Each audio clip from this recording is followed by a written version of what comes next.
কোয়েল পাখির ডিম ভাজি করে রান্না করব।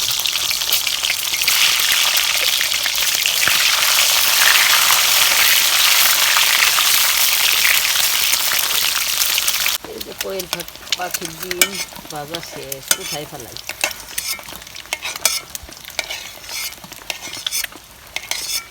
দিলাম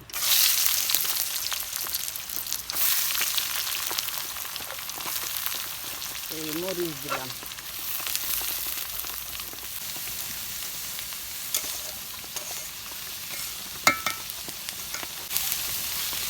এই যে বৃষ্টির দিনে রান্না বাড়া করতেছে, অনেক কষ্ট বৃষ্টির ভিতরে রান্না বাড়া।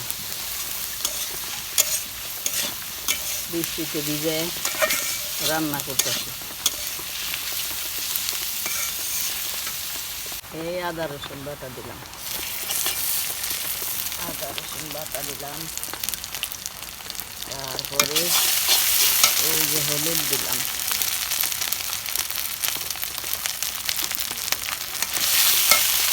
মরিচ দিলাম,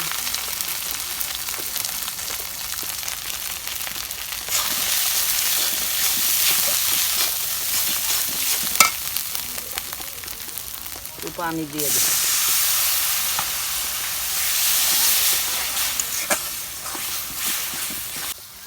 কষাইতে কষাইতে যখন তেল উঠে যাইব তখন হইলে ডিমগুলো সাইডে দিব।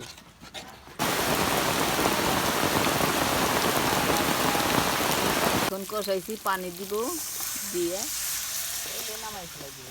পানি শুকাই গেলে নামাবো। এই যে জিরা বাচ্চাছি ভাই, যে ফাঁকি করে ডিমের উপরে সাইডে দিব, এটা নামামো। এই এখন জিরা ফাঁকি করতেছি ভাতের ডাকুনের উপরে নিয়ে।